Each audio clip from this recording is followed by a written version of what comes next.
Hi everybody and welcome back to the channel. Coming at you from a bit of a different location today. We're going to be taking a look at what I think is the ultimate pilot watch, the ultimate modern day pilot watch with the Sinn EZM 10.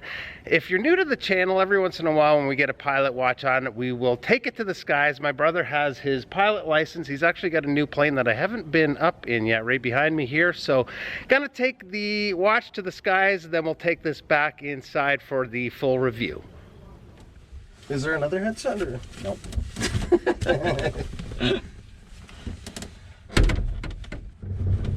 All right.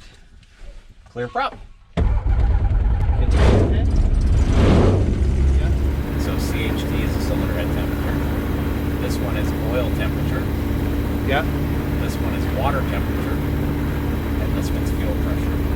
So Okay. obviously these will blink. I have one question. Can I be Maverick? No. Never. There can only ever be one. I'm always Goose.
Alright guys, so we are back on solid ground. Hope you enjoyed that little bit of footage of my brother's plane. Always an awesome time to get up in the air with him. So thanks to him, and also a big thanks to the owner of the Sinn for lending it in.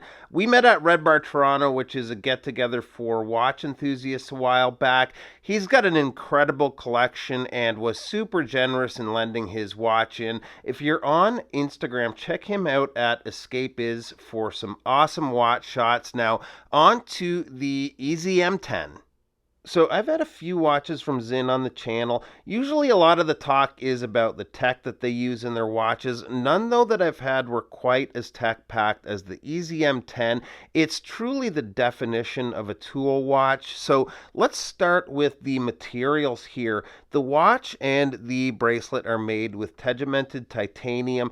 It's a process to surface harden the titanium, making it very scratch resistant. Sinn also does this with steel, and it works really well. Almost every one that I've seen from them that are using the tegimented technology are in near mint condition. This one's a couple of years old, and I have a hard time to find a scratch anywhere on it.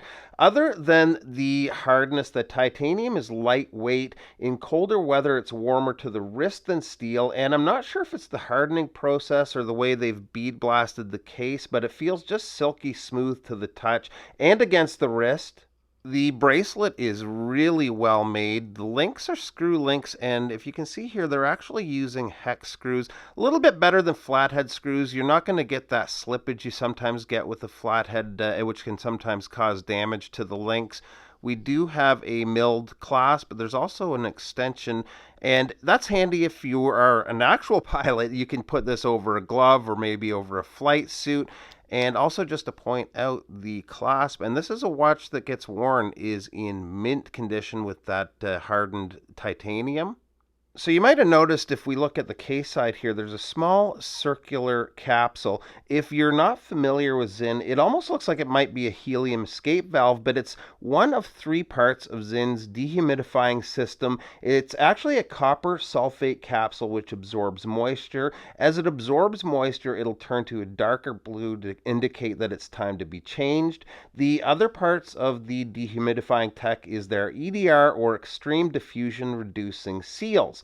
These are much more age resistant as well as resistant to chemicals, more so than a typical watch seal. And lastly, the watch is filled with a gas that keeps any humidity out of the watch that might have gotten in during assembly. So definitely not your run-of-the-mill manufacturing here.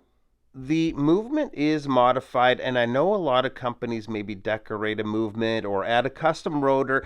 That's modification too, but the modification here is next level. So they're calling the movement the SZ01, and what they've done is they've started with the Valjoux 7750 and modified it to work the same way as the Lemania 5100, with the biggest change in function being the central minute counter for the chronograph. So if we fire up the chronograph here, you'll see the second hand take off, and as opposed to the minutes counter being in a small subdial, we have the minutes counter here with the airplane tip. The benefit of that is legibility. It's just much easier to read at a quick glance.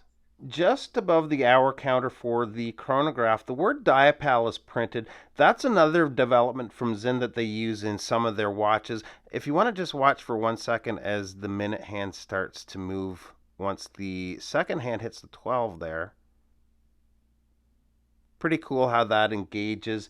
So the diapal system is essentially a lubrication-free escapement system, which is going to help keep the watch running longer and more accurately than an escapement system using oils that will age and break down over time.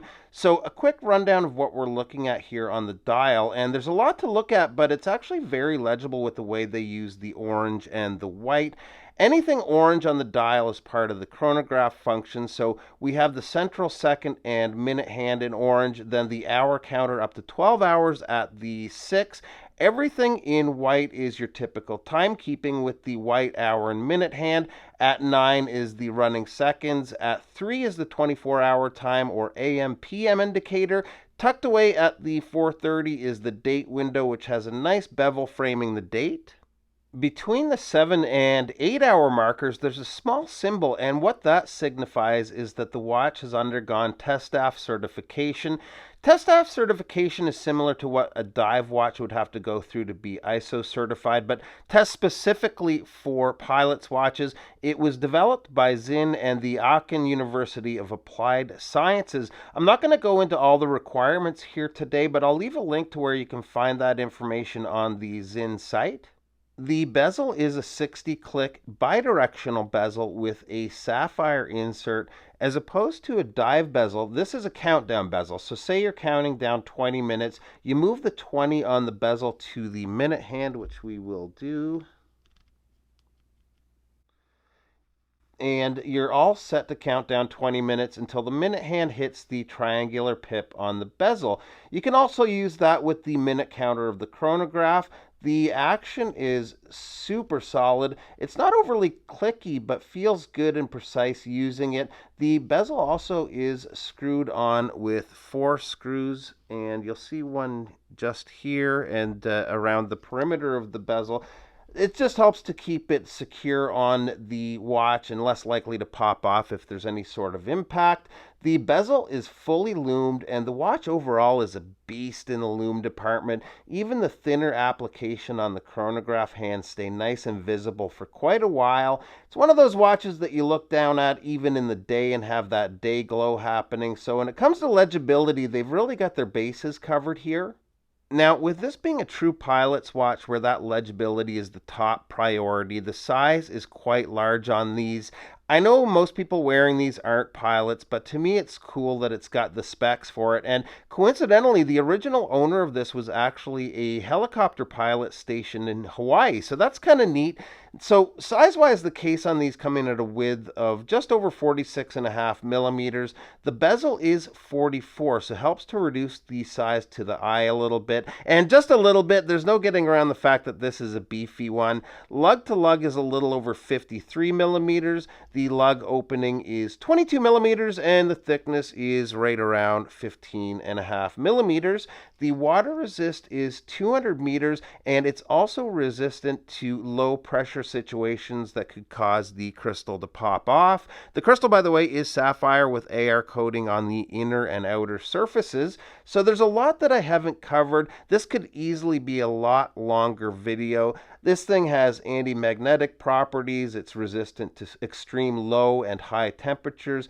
Even the almost flush pushers here help to prevent it from being damaged from a knock. So just so much packed into this one, but let's take a quick look on wrist.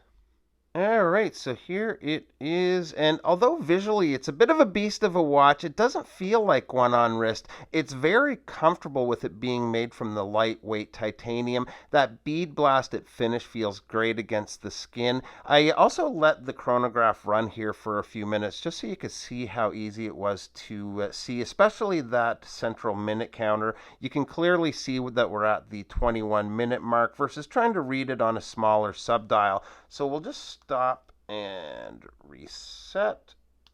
And I love that snap back to 12 o'clock. So the cost on these new starts at around $5,200 US dollars on leather. They seem to hold their value pretty good. I just saw one on Chrono 24 on bracelet. I think it was right around or just under 4,500. So not a cheap watch, but if you're looking at pilot watches in this price range, I think you'd be hard pressed to find something with this amount of tech packed into it.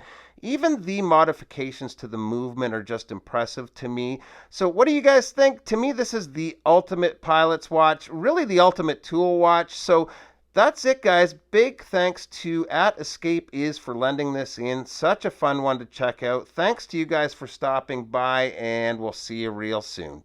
Bye-bye.